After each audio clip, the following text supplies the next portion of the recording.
des chefs du Sénégal dafa nekk association boo xam ne dafa jóg ci daan ndóol ak it sàmm sunu gox mooy gàncax bi ak jaww ji suuf si. Touba tamit dafa bokk ci ay yitteem wérgu yaramu askan wi ci loolu nag la ñu liggéey ci wàllu xeex sibiru ak tamit feebaru sëqët bi nga xam ne que moom la ñu woowee tuberculose. Touba des chefs Sénégal dafa jóg daan anémie bi nga xam ne que dafa law ci réew mi law surtout nag ci ñi nga xam ne que mooy jigéen ñu wérul yi xale yi tamit xale yu jigéen yi sax. boobu ba léegi nag ñu ngi liggéey ci jóg pour daan anémie ndax gis nañ ne dafa nekk feebar boo xam ne dafa law ci askan wi te ñu bëri xamuñu ko boobu léegi ñu ci liggéey nag te bés bi dafa nekk bés boo xam ne dañ ci wax nit ñi naka la ñuy fagaroo naka lañ koy xàmmee ak lan moo koy saafara loolu nag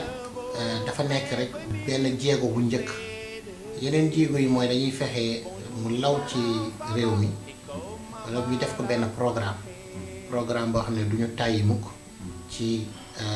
xeex anémie fexe ba daan ko. anémie nag dafa nekk ci ñu bëri te yow xamuñu ko anémie boo dégloo ñi koy wax ci wolof mooy wiñ naan dama ñàkk deret loolu lañ koy waxee souvent waaye tamit xëy na sax nit mën na am deret fekk mu am anémie ndax li koy andi lu bëri la waaye loolu borom xam-xam yi bu bés baa dañ ci wax dugg ci ba mu xóot waaye liñ ci mën a xam daal mooy que nit dina jóg daanu xam kenn du xam lu ko dal ndekete anémie la ñun ñëpp dañu jóg ànd daan anémie.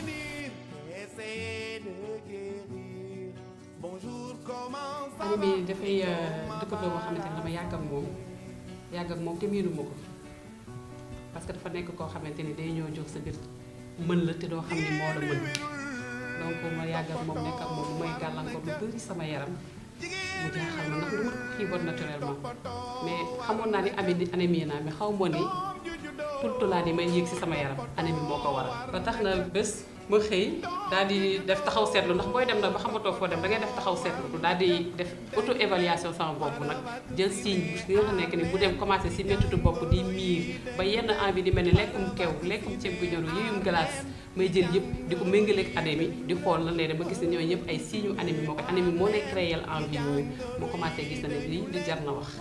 anémie de li ma ci xam mooy feebar bu bon la buy reye dégg naa ne li muy rey de moom ëpp na dayo ba kenn mënu koo mesurer sax. nit dina dox am yaram lool yaakaar ni moom du anémie te fekk ni mu ngi anémie ndax man sama wàll bopp dama daan dox di miir du ma nelaw sama bopp di metti ma yaakaar lu ne la dem hôpital ñu ne ma da nga anémie ndax ñun jigéen li ñuy ñàkk ci deret dafa bari ndax accouchement yi gis baax bi loolu yëpp day indi anémie te doo jël fer il faut que ñu dem hôpital xool seen yaram pour mën di jël fer tout le temps. anémie boo gisee li muy def dama la wax léegi ma nga sama kër sama seex yi kenn ga ma ngi ca kaw lal ba nee na day lox anémie boo ko xoolee ci xale yu jigéen yi la ëppee pour lan mu ëpp ci xale yu jigéen yi ñoom à chaque fin du mois dañuy indisposé ñi ci xam dara dañuy def à chaque fois koo ci fekk ci saagam am na fer wala am na sirop bi kooku anémie moom moo mën anémie mais ñi nga xam ne xëy na xamuñu te à chaque fin du mois ñu sotti lu mat ay 5 jours 4 jours te amuñu fu ñu koy reprendre lu dul ci lekk yu bon yi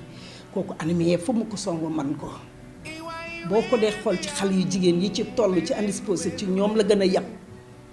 bon xale yu góor yi aussi fi mu leen di gañee ci lekk gi la anémie tubaab moo wax anémie ñun ñu wax miir manqué deret kon boo dee tubaab mën nga koo xam boo dee olof mën nga koo xam làkk boo doon bu ñu la ko waxee nga xam ko docteur li ko jaaxal mooy feebar bu ñu ko indilul mais docteur bu yor ay diplôme loo ko indi mu xam ko. certes que ni man mosuma dal personnellement mais dal na sama tante koo xam ne sama sœur yaay la début bi sama bopp bi day metti damay miir donc kenn jàppeewul woon ne anémie la xam nga rek ñun anémie dañu jàpp ne feebaru nasaraan la ñun boo ñu ko waxee sax duñ ko jàpp bu ñu ne da nga anémie sax ñu naan moo demal nga lekk ñebbe kon rek kii ko daal oyofal ko léegi nag moom affaire bi jàpp ko loolu ba muy hospitalisé daf fi paaloon weex tal ba yàlla def na ni moo ko yóbbu donc mën naa ne anémie daluma waaye dund naa ko te loolu doonoon na lu metti ndax xëy na peut-être bu ñu ko xamoon ci début ba am na peut-être bu ñu mënee dugg ci biir médecine bi xool ay jalooro lu ñu ci mën a def ba saafara ko defe naa xëy na suñu borom du ko yóbbu naam nag feebar moom ak dee utewul ak dara mais tamit nit ki moom comme niñ koy waxee yàlla bay sa tool tamit nga def loo mën sàkku ba xam ne yow mi kat def nga sa mën-mën fii nga mën a yem ñu xam ne fii nga mën a yem waaw loolu tamit nekkoon na lu ma metti daal.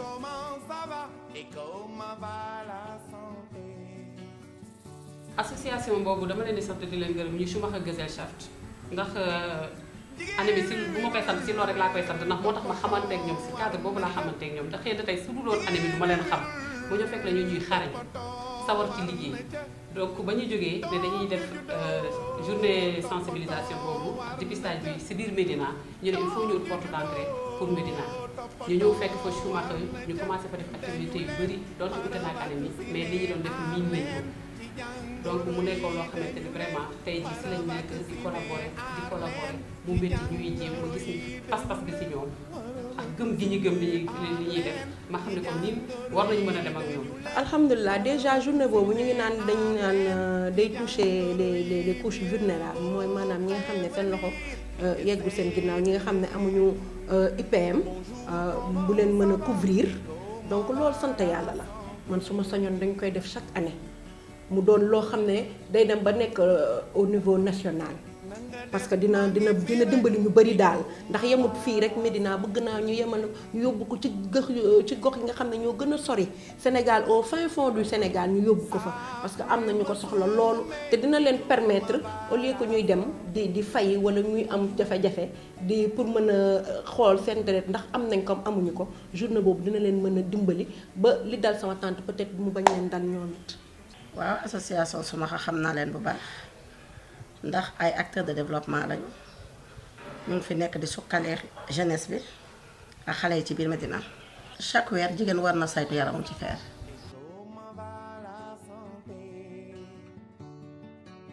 association bi comme ni ñu koy waxee nag mbirum anémie dañ ko tuddee ànd daan anémie ndax xam na ne anémie man mii mu dal mënuma koo daan damay jéem rek léeg-léeg mu mën ma. ñoom ñi seen bopp bu ma ñëwee lëkkaloo ñoom ñu kese duñ ko mën parce que am na ñoo xamante ni ñi ngi fii sur place gën ñu si xarañ fuuf ba xëy na jot ko matalew ñooñu ñëpp dañ si war a jàppale askan wi ak ñun ñi ñu booloo lëkkaloo ñun ñëpp mën a daan anémie parce que booloo mooy doole. maa ngi ci woo bépp jigéen ndax soxal na jigéen soxal na ndaw. sanc ba nga xamante ne ndey ji réew ñoom lébu yi ñoo ko moom yaatal ñu fa ndax ku soxla ci rey gone ne ko yaa fi ne. mag ñi sama classe gi yéeg ci kaw escalier yi day metti kon bu ñu livré foofu day baax. place bu yàgg a def lu baax la. boo ne association rek je pense que ñoom gaawoon naa leen dégg Schumacher ñuy wax ne ñoom dañuy nekk ci peggu quartier bi ci askan bi di leen déglu di leen jàppale. donc bu ñu demee ba organiser loolu tamit duma bett dama naan ci seen objectif yi la bokk donc loolu dañ ciy sant yàlla bu baax ndax askan bi ku leen di déglu ak di leen jàppale ak di leen wallu rek nañ soxla surtout nag ñu ne nag anémie moomu nga xam ne day reye waaw moom macha allah moom damay ñaan yàlla rek yàlla nañ ci yegg ak jàmm.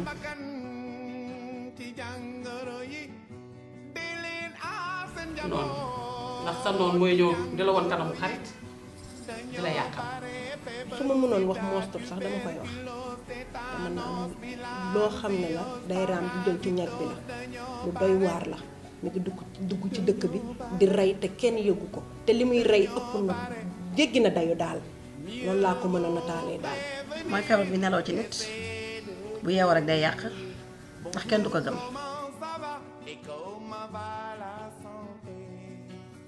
bu doon sunu sago nag activité bi du fi yem. gannaaw dañoo wàññi nit ñi ngir mën a wane ndax ku nekk mën ngaa anémie dafa weesu nag nit ñi di toog yaakaar ne yomb nañoo anémie ndax man miy toog wax dëgg yàlla bañ ma waxee anémie dama xool sama poids ne dañ may fooy jommul kenn ku si nekk rek anémie mën na la dal te dañu war a génne stéréotypé suñu bopp ni da nga war a boo anémie da nga wow koŋ boo anémie da nga lii da nga laa mën nga anémie di dem ak moom ndax mooy noonu yi nga xamante ne dañu ñëw ñu xula comme ni ma ko waxee doo ko yëg di la yàqal donc bu doon sama sagoon chaque année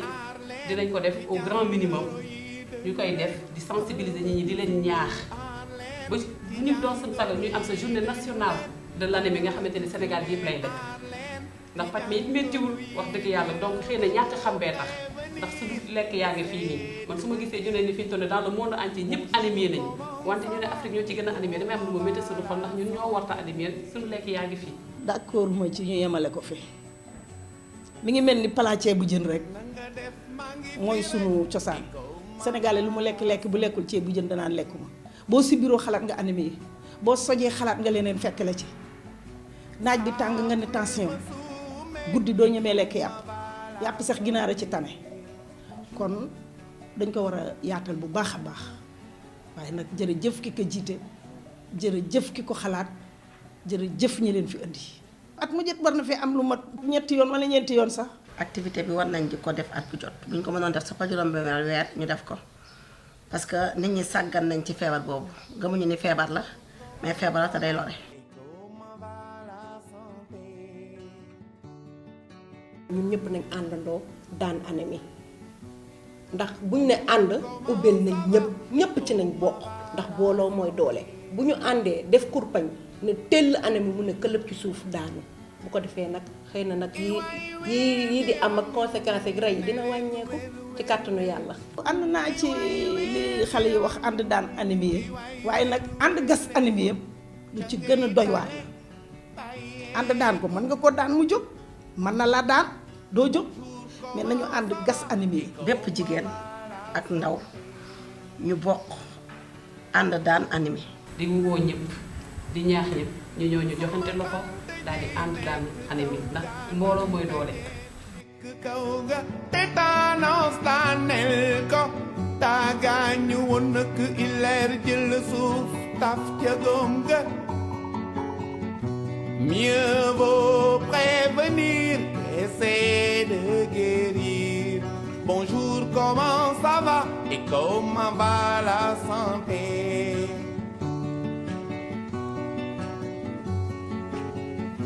Te ngeen aar seen bakkan ci jàngoro yi. Di leen aar seen bakkan ci jàngoro yi. Di leen aar seen njaboot ci jàngoro yi. Dañoo bare feebaru sida, tuberculose, tétanos, bilharziose, parasitos. Dañoo bare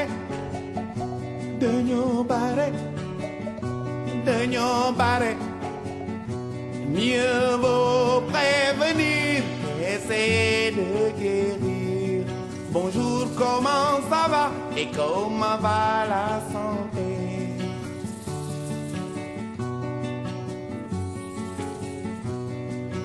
Jigéen wi wérul toppatoo war na ca. Jigéen wi wérul toppatoo war na ca. Doom ju juddoo toppatoo war na ca. Doom ju juddoo toppatoo war na ca. Dañu leen war a vacciner aar leen ci jàngoro yi dañu leen war a vacciner. Schumacher Sénégal ñu ngi ko xamee si loo xam ne ñoom ñoo ñu jot a contacter ba ñu yëgee ni ñun dañ nekk di liggéey si wàll boobu ñoom ñu contacter ñu wax ñu ne ñoom tamit dañ nekk si liggéey boobu mu nekk loo xam ne vraiment ñun ñu rafetlu ko parce que c'était la première fois ñu gis ab association nationale waxuma sax ONG boo xam ne dafay liggéey si wàllum xeex ñàkkum deret si Sénégal donc ñu def loo xam ne mu doon loo xam ne rafetlu la. aleykum salaam maa ngi leen di delloo seen nuyu di leen dalal fii ci technologie service société sénégalaise la nag buy yëngu ci mbirum jaay matériel de santé. association bi ñu naan Schumacher bi ñu ko xamee ñun yàggul waa centre de transfusion sanguine fi ñuy mayee deret ñoo ñu booleeg yéen ndax dañu fay liggéey tous les jours di jaay matériel bu ñuy utiliser ci mbirum dépistage anémie. Hémoq nag ñun mooy suñu partenaire société boo xam ne fa mu nekk sori na lool Suède la nekk di liggéey ak ñun am na ay ati at mu ngi ñëw di liggéey ak ñun. waaw association bi ñu wax Schumacher xam naa ko parce que biir Médina la nekk. dañuy yëngu ci mbiru développement te mbiru développement boobu ñun aussi Croix-Rouge bi ñu nekkee ci loolu dañuy yëngu def naa association boo xam ne ñun ak ñoom dinañ mën a collaborer liggéey biir Médina ak Sénégal yépp. association boo xam ne la dafay encadrer nit ñi ci yu bari daf leen di jàppale dafay ñëw di leen yee di leen taxawu ci lu bare lépp lu askan bi taxawu soxla rek mu ngi ci waxtu wu nekk. egg na ci benn at déjà bi ma madame Sène ñëwee seet si fii suma bureau présenté ma association bi wax ma tamit programme yi ngeen def dans le domaine communautaire dans le domaine avec la population. Donc depuis boobu daal la commencé di suivre l'association bi te lay xam aussi si li ngeen di yëngatu. Je suis le docteur Patrick Correa, je suis médecin, chirurgien, médecine d'urgence, médecine d'entreprise, médecine subaquatique, mais également médecine aéronautique. J'appartiens à une structure qui s'appelle Assistance Médicale Sénégal, qui est une ONG qui existe depuis 1999. On travaille beaucoup dans le social. Alors l'association Schumacher s'est rapprochée de moi parce que je suis médecin d'entreprise de la GIZ, donc la coopération allemande. L'association Schumacher Gesellschaft, c'est à travers déjà des amis et des actions qui entreprennent dans le pays. Ainsi, bien sûr, sur Internet aussi, on peut également approfondir nos connaissances et puis notre information. Et à ce moment-là, bien sûr, on soutient. Oui. Assalamu alaikum on, assalamu alaikum bandiraɓe Sénégal fof. Schumacher Gesellschaft ngannumi ɗum noon ko komi wiyete woto anndadaan anémie no watte ha anémie itte gaay eyi manam bankugol jiijam.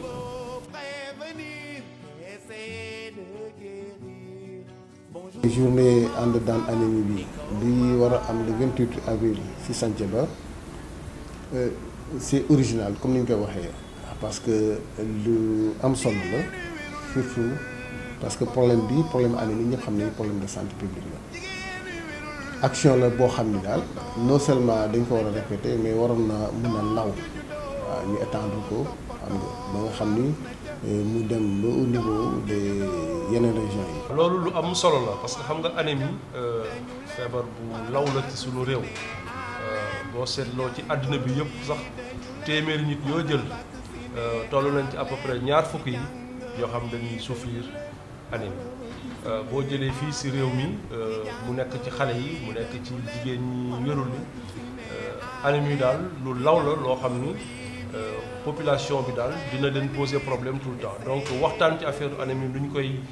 sentiré nu ñu koy prévenir nu ñu koy traité bu arrivé je pense que loolu lu am solo la ci askan bi. suñu gisee ñoo xam ne ñu ngi koy def duñ def lu dul di leen féliciter ak di leen encourager ci liggéey boobu xam nañ ne liggéey bu yomb wante dafay doon loo xam ne lu bees la daal ci wàllum anémie ñu def benn journée boo xam ne ni dañ ci woo population yëpp wax leen lan mooy anémie expliquer leen ko def des activités de sensibilisation. suñu sañoon ñu ne suñu ay partenaires mi association bi ak yeneen ONG ak ministère de la santé ak ministère de l'éducation ak li nga xam ne moom la ñuy wax cellule de lutte contre la malnutrition ñi ngi jéem a xool nu ñuy defee benn journée nationale boo xam ne la pour daan ko donc suñu gisee tey am ñoo xam ne jiitu nañu ci woo ñu ci du ñu bëgg lu dul di ànd ak ñoom war ko def ci waxuma sax Dakar mais def ko fépp ci goxu Sénégal yi mën nañ choisir benn jour mu doon le 28 wala mu doon beneen jour boo xam ne dañuy waxtaanee wàllum ñàkkum deret boobu. loolu lu baax la lu rafet la parce que dafay renforcer politique gu santé bi nga xamante ni structure sanitaire yi ñi ngi koy def mën naa waxatim ni collectivité Lébu bi mi ngi koy def parce que chaque année mi ngi organiser ay journées de consultation gratuite su ñu amee ay ONG ay association ak d'autres structures yoo xam te ne dañu leen di appuyer ci loolu lu am solo la lu jara rafetlu la taxawaay boobu. anémie dafa doon mbir moo xamante ni nit ñi dañ koy faral di sàggane parce que dafa doon lu sew loo xamante ni nit ñi xamuñu ko bu baax kon fekkee am nañ benn activité de sensibilisation ak de prestation suñ ko defee dina permettre nit ñi gën a xam lan mooy anémie. anémie tamit li ci am solo mooy nit ñi dañuy waxtaanee anémie te xamuñu anémie bu baax ndax tey mën nga nekk di dox sa soxla foog ni amuloo anémie te anémie nga mbaa ngay topp di waxaat rek li nit ñi di wax dama ñàkk deret te fekk anémie wuloo donc am na solo lool ñuy def ay dépistage nag da ngay ut ay jumtukaay yu yomb yoo xam ne day xamal nit ki ni kii am na anémie ndax am na nu ko docteur yi di xayma ba ne la yow da nga anémie te yow anémie wuloo comme ça day tax tamit doole xeex anémie doole daan anémie ñu def ko dëggantaan ci ñi ko soxla bañ ko pasaare képp rek naan ñëpp anémie nañu loolu mooy li gën a yomb boo traité ñëpp di ngay traité ñi am anémie mais am na solo lool ñu xam ñan ñoo anémie ak yan jumtukaay la ñuy utiliser pour xam ñan ñoo anémie. ànd daan anémie journée boobu journée bu may rafetlu la parce que association bi ko formé Soumacheur bi moom journée bi mu créé journée bu baax la. waa sanc ba yëpp dañuy taxaw di leen ci gërëm di leen ci bu ñu sañoon waxtu nekk ngeen ñëw ànd ak ñoom ci wàllu woowu ndax anémie nekk na jàngoro boo feebar boo xam ne dafay néewal doole askan bi da leen wàññi te yenn saa yi mu nekk ci ñoom ñu yaakaar ne façon jàngoro bu nekk ci ñoom fekk moom rek moo nekk seen yaram yéen nag yéen a ngi taxawu askan wi ñu sañoon daal waxtu nekk ngeen nekk suñu wet ndax mën a jàppale askan bi bu baax a baax. Ensemble contre l'anémie, c'est une action comme d'autres actions qui concernent la population. Le fait d'informer l'information, c'est une bonne chose. J'encourage vraiment l'association et toute personne participante à cette journée de faire des efforts pour pouvoir vraiment réussir l'anémie et transmettre l'information. Journée daan anémie noonu ko initiative moƴƴo parce que anémie tampini yimɓe mawɓe sukaɓe rewɓe et surtout jamono o date mboɗa choisir on ene muji 28 avril parce que yimɓe nana naata e korka te korka yimɓe kewɓe doole mabɓe jippoto te facilement a mankat jiijam te manque ngol jiijam e korka yaadani. J'en pense du bien, sinon je ne serais pas là en train de vous parler. Je pense que c'est une initiative et l'avantage c'est que ce n'est pas une initiative des professionnels, c'est une initiative communautaire. C'est-à-dire que ça vient déjà du besoin des gens qui sont concernés par l'anémie. Ça c'est le plus important et en général c'est le type d'actions humanitaires qui sont les plus pérennes. Les actions humanitaires qui viennent de nous, il faut qu'on convainque, il faut convaincre les populations. Or là, la force c'est que les gens à la base sont déjà convaincus. Les gens qui sont concernés sont déjà convaincus. Donc c'est pour ça que je n'ai pas du tout hésité à collaborer.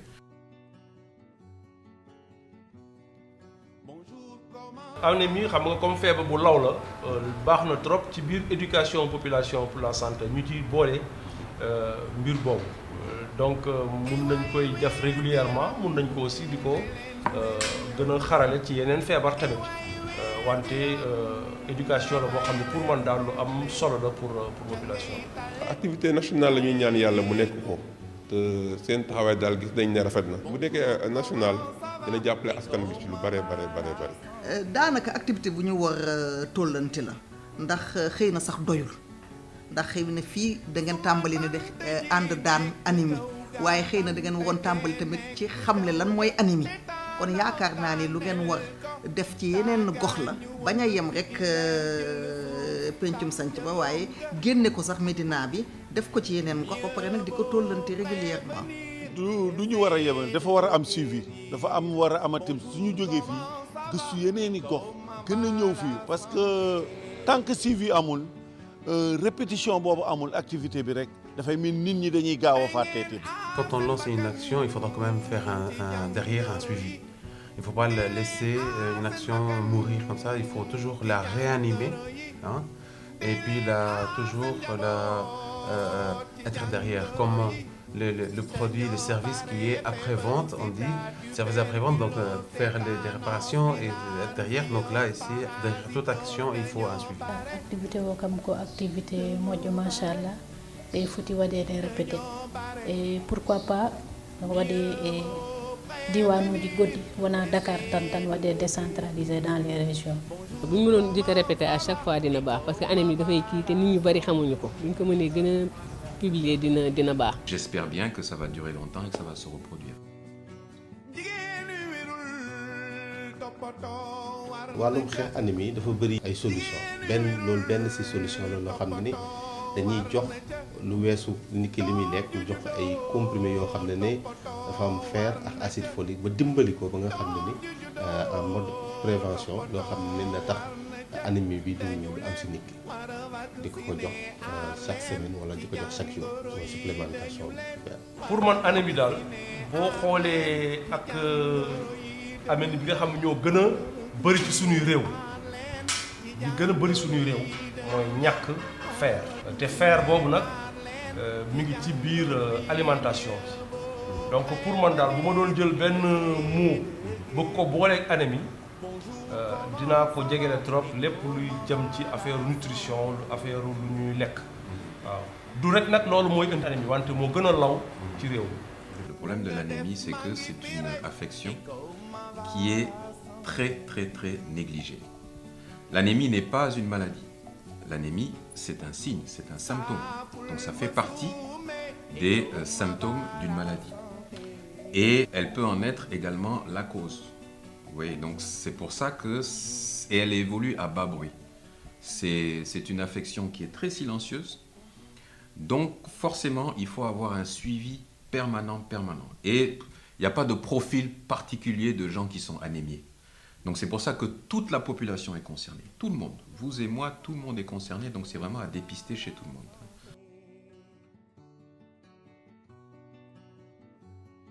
Anémie li koy waral mooy dafa am sunu deret lu ñu tudd hémoglobine hémoglobine nag dafa am njariñ trop ci sunu deret ndax oxygène bi ñuy noyyi hémoglobine boobu moo koy ñëw di ko laal alale ci sunu biir yaram bi yëpp anémie nag hémoglobine boobu moo wàññeeku lu yomb lu ñuy xam la nag parce que bu fekkee ni hémoglobine bi dafa wàññeeku kon boog oxygène bi du am ci yaram yi donc nit ki day sentir coono day sonn lool bu doxee tuuti nuroog luy fat bu yéegee ci escalier yi nuroog luy fat dootul am appétit donc taayal bu mag loolu yëpp li ko waral mooy que yaram bi ci boppam amatul oxygène donc il faut que ñu jox ko yokk hémoglobine bi pour yaram bi gën a am oxygène. feebar boo xam ne dañ ko xeeb te jarul a xeeb xëy na turam siiwul moment yu mel nii nag day siiwal turam nit ñi mën ci bàyyi xel bu baax ndax xeex ko jafewul et donc lu ñu mën yar population yi ñu xeex ko la waaye xam naa ne dinaa xalaat ci ban tur laa koy oowee moom. moom day néewal doone askan bi bu ma sañoon daal ngeen jàpp ci lu ngeen mën bañ tër ko ray ko benn yoon. L'anémie, c'est une maladie comme d'autres maladies qui peut toucher toute personne et qui peut engendrer d'autres maladies également conséquentes. Donc il ne faut pas le négliger, il ne faut pas vraiment le prendre à la légère, il faut informer les gens. Anémie ko bone tan anémie moom dafa doy waar rek moom boo ko xamul rek xamuloo ko mais feebar bu doy waar la ñu ngi si gën a mën a jógee rek dina gën a baax parce que ñu baree ngi feebar duñu xam leen jël fekk anémie la man def naa fi benn feebar boo xam ne lu ne def naa ko muy dama dem hôpital ñu def analyse ndekete anémie la. anémie ñëpp xam nañu problème de santé publique la boo xam ni mu ngi ça se caractérise par un manque de globules rouges comme ni ñu ko waxee xam nañu ko ne globules rouges yi ay cellules la yoo xam ne dañuy di fekk dans le sang et que ñoom ñooy permettre ñoom ñooy servir entre autres indi oxygène bi aux tissus et aux organes donc bu oxygène boobu manqué da nga koy seetlu si nit ñi nga xam ni daf leen arrivé dañuy gaaw a sonn dañuy gaaw a essoufflé wu parce que globules rouges yi nga xam ne ñooy permettre approvisionnement oxygène boobu day poser problème day am déficit de problème donc c'est des personnes yoo xam ni da ngay sentir que non dañuy gaaw sonn et ensuite problème yu bëri mën na leen si kii tayal yu bëri quoi donc noonu ñuy qualifier pratiquement bi. anémie jàngoro la boo xamante ni di olof di wax ni loof maanaam ñàkk doole mel ni surtout si xale yi dañuy wax sax ni dañoo xiiban waaw dañu xiiban ci wàllu xiif kon ñu war leen a defal yoo xamante ni jox leen vitamine déparasiter leen pour permettre ñu jëlaat seen forme bi nga xamante ni moo normal. L'anémie c'est un signe, c'est un symptôme et c'est aussi une cause. Et donc tout à l'heure je vous parlais de de médecine subaquatique et de médecine aéronautique. Alors c'est une discipline où on rencontre pas mal de problèmes, notamment chez les gens qui sont anémiés, vous voyez, des pilotes d'avion ou des plongeurs professionnels qui ne sont pas aptes à travailler tout simplement parce qu'ils ont une anémie. Alors l'anémie, c'est l'hémoglobine. L'hémoglobine, c'est ce qui transporte l'oxygène dans le sang. Donc quand on est anémié, on a une diminution de ce transporteur-là. C'est comme si vous n'avez plus de bus dans la ville de Dakar, que vous voulez aller en ville, vous ne pouvez pas vous faire transporter jusqu'à la ville. Donc l'oxygène qu'on prend dans l'air, il faut l'amener aux organes pour les nourrir. Et donc l'hémoglobine, qui est dans le globule rouge, fait partie du système de transport de l'oxygène vers les organes.